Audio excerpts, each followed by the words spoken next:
Welcome to the Sketchbook Saga. We are midway through week 4 and it has been a journey already.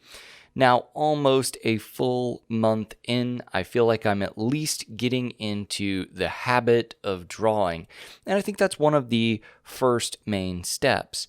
It's not so much that practice makes perfect, it does, but you can practice on and off for a long time and not make a lot of progress. In the same way, exercise or something of that nature requires a consistency to improve. I think drawing does as well, and therefore that early habit is important. Anyway, you noticed already, but today we are going to be drawing cylinders. Cylinders are one of those early building block shapes, just like a few of the other things I've been drawing recently, and thus they are crucially important to moving forward in your artistic career. I broke this area up into 4s because I wanted to try a couple of different things. In the upper left section, I kind of just wanted to try some basic cylinders with some light to them. In the upper right, I wanted to draw overlapping cylinders, though I got my perspective off here and as if they're both sitting on a table but very different tables.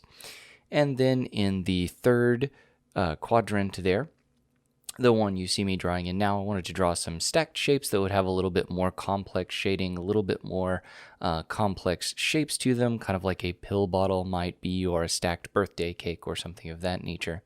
Thought all of those would be a bit more interesting.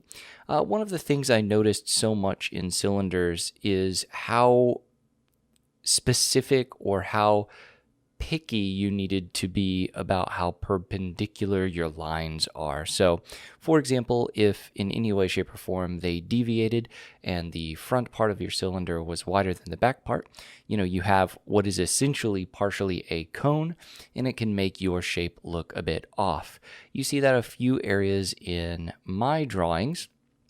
In the bottom right, in kind of that mimicry of a hand, you see a few of the fingers kind of bow out at the top, and then in a few of the cylinders as well.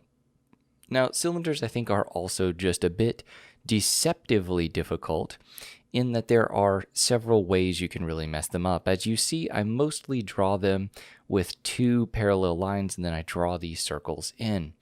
One thing that you can do with that particular item is that you can create a cylinder where the circular portion at the end doesn't quite connect appropriately to the cylinder itself, meaning the circle is, or the end of your cylinder is either a little wider, a little more narrow, or doesn't quite get the appropriate shape, and it makes it look just a bit off.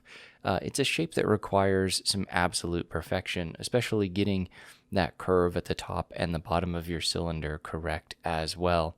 All definitely things I noticed while I was doing it, though it was definitely fun. I came at it maybe as if it was too easy and didn't take it quite as seriously as I should have. Probably should have slowed down and really picked apart what I was doing. I did focus a little bit more when we got to that bottom right-hand quadrant, and that bottom right-hand quadrant did have a few things that I felt were interesting, and all of those cylinders ended up being something that I was pretty happy with. This is an exercise I'm going to continue to add into my warm-up, into my practice, similar to your spheres or your cubes and things of that nature.